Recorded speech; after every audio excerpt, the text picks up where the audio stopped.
আমি প্রথমেই আহ্বান করব। পানছড়িতে জাতীয় প্রাণী সম্পদ দিবস 2025 উদযাপিত হয়েছে। উপজেলা পরিষদ চত্বরে আয়োজিত এ অনুষ্ঠানে প্রাণী সম্পদের সম্ভাবনা, চ্যালেঞ্জ এবং খামারিদের সুযোগ বাড়ানোর উপায় নিয়ে আলোচনা করা হয়।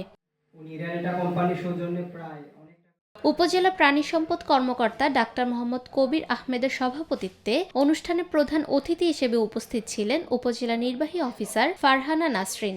বিশেষ অতিথি হিসেবে উপস্থিত ছিলেন পানছড়ি অফিসার ইনচার্জ মোহাম্মদ জসিম উদ্দিন, কৃষিবিদ মোহাম্মদ ইব্রাহিম খলিল সহ আরো অনেকে।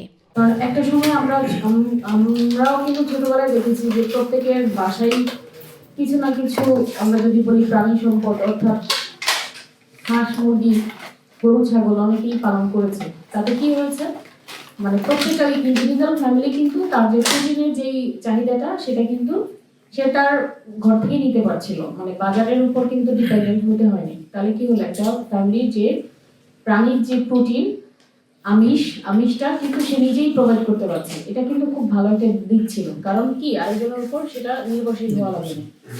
আপনার ডিম কিন্তু মানুষ এখন যেরকম মানে পোল্ট্রি ফার্ম করার কারণে, বা আমরা বলি যে যে ফার্মের মুরগির ডিমের কথা আমরা বলি, তো এটা তো আসলে খুব বেশি ছিল না তখন। সবাই কিন্তু নিজের ঘরেই হাঁস মুরগি পালন করে নিজের ঘরের হাঁস মুরগির ডিমই কিন্তু খেয়েছেন।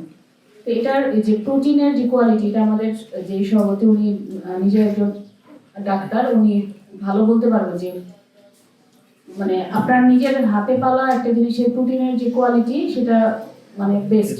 এটার উপর তো আসলে আর কিছু হয় না। দিনব্যাপী এই আলোচনায় পানছড়ির প্রাণী সম্পদ উন্নয়ন, খামারিদের বাজার সুবিধা, খাদ্য ঘাটতি, রোগব্যাধি নিয়ন্ত্রণ সহ বেশ কিছু দিক তুলে ধরা হয়। অনুষ্ঠানে খামারিদের মতামত গ্রহণ করা হয় এবং টেকসই উৎপাদন বাড়াতে সম্মিলিত উদ্যোগের আহ্বান জানানো হয়। নিরপেক্ষ, সত্য প্রকাশে আপোষহীন।